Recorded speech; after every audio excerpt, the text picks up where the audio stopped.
Hey! Dans cette vidéo, je te propose de continuer à regarder les 5 principes solides. On va continuer avec Open Close ou ouvert fermé, le deuxième principe.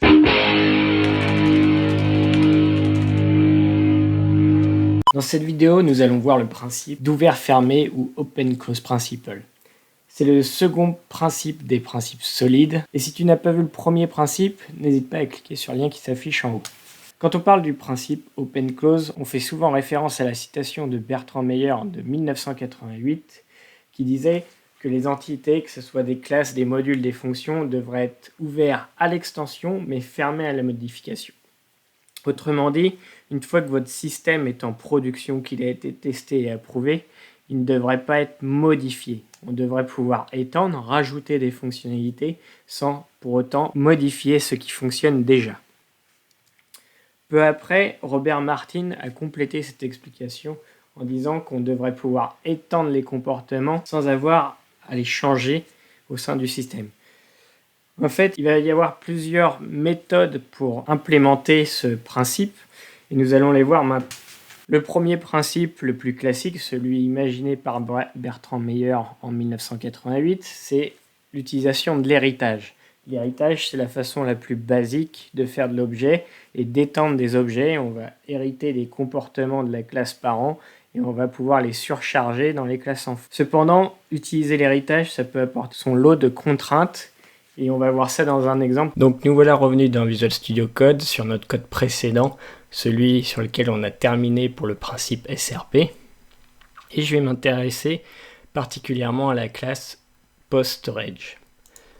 Avant de rentrer dans le vif du sujet et de vous montrer le principe d'Open Close, je vais devoir effectuer un petit refactoring puisque je me suis aperçu qu'il y avait un mini bug. On a cette méthode getPath qui permet de récupérer le répertoire. Malheureusement, la méthode qui s'assure que le répertoire existe, elle n'utilise pas cette méthode getPath.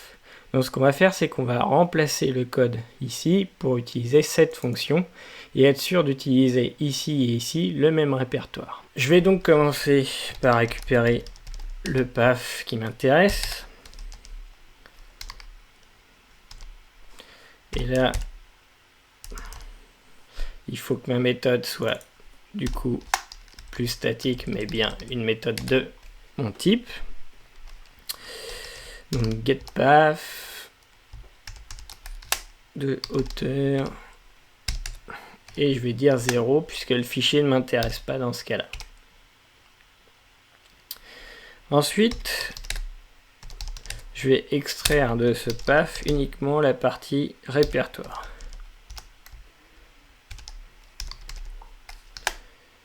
Et enfin, je vais utiliser ce répertoire ici.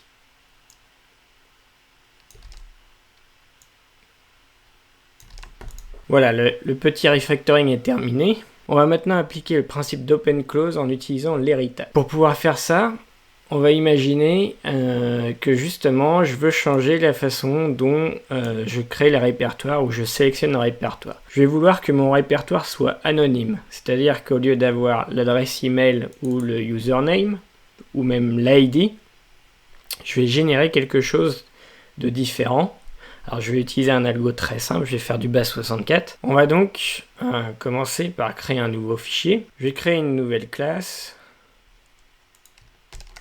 que je vais appeler PostStorage B64 ID. Donc je vais mettre en base64 l'ID. Voilà. Hop, la classe. Donc cette classe hérite de PostStorage et je vais vouloir surcharger la partie qui s'occupe uniquement du path. Donc je vais commencer par encoder en base64 et je vais encoder l'ID, on a dit.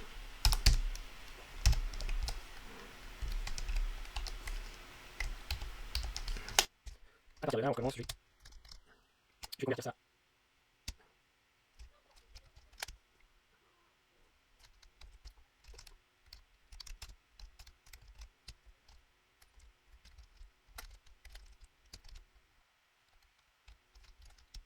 Voilà, ma méthode a été réécrite et on peut s'apercevoir ici qu'il y a un petit warning qui me dit attention, tu caches le membre hérité de la classe de base. Philippe!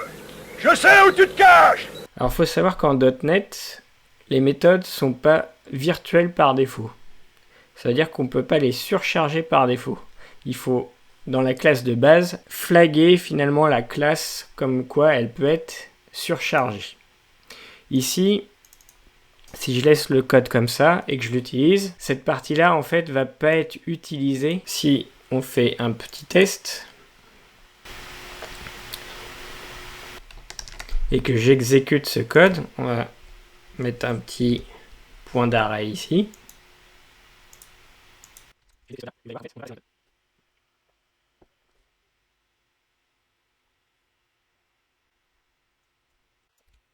J'ai bien exécuté tout mon programme et je ne suis pas passé dans cette nouvelle méthode.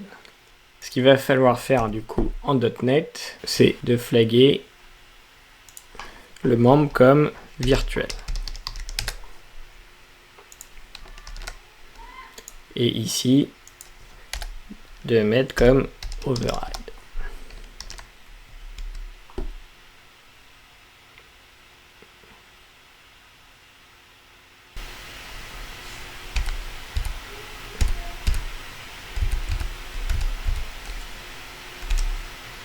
Et on se retrouve avec notre nouveau répertoire. Voilà, notre exemple a pu montrer comment implémenter open close, donc le principe d'ouvert-fermé en utilisant l'héritage. On a pu voir aussi qu'il y avait des contraintes. Donc les contraintes, ça va être de prédire que votre méthode, elle doit être ouverte à l'extensibilité en la flaguant avec virtuel. On pourrait mettre des virtuels sur toutes les méthodes, mais ça n'aurait pas de sens. Il y a des moments où dans votre code, vous ne voulez pas que l'utilisateur puisse l'étendre. Et il y a même des classes que vous allez sceller, où vous allez fermer à l'extension complètement, et on retrouve de temps en temps des classes qui sont flaguées avec final ou avec sealed en .NET. Dans cette vidéo, je ne vais pas montrer comment implémenter le principe en utilisant les design patterns, puisqu'on va utiliser ces design patterns dans une vidéo un peu plus tard sur un autre principe. Voilà, c'est tout pour cette vidéo. Si vous avez des questions, n'hésitez pas à me les laisser en commentaire. Et si ça vous a plu et si vous voulez en voir encore, laissez-moi un petit pouce. Merci, à la prochaine.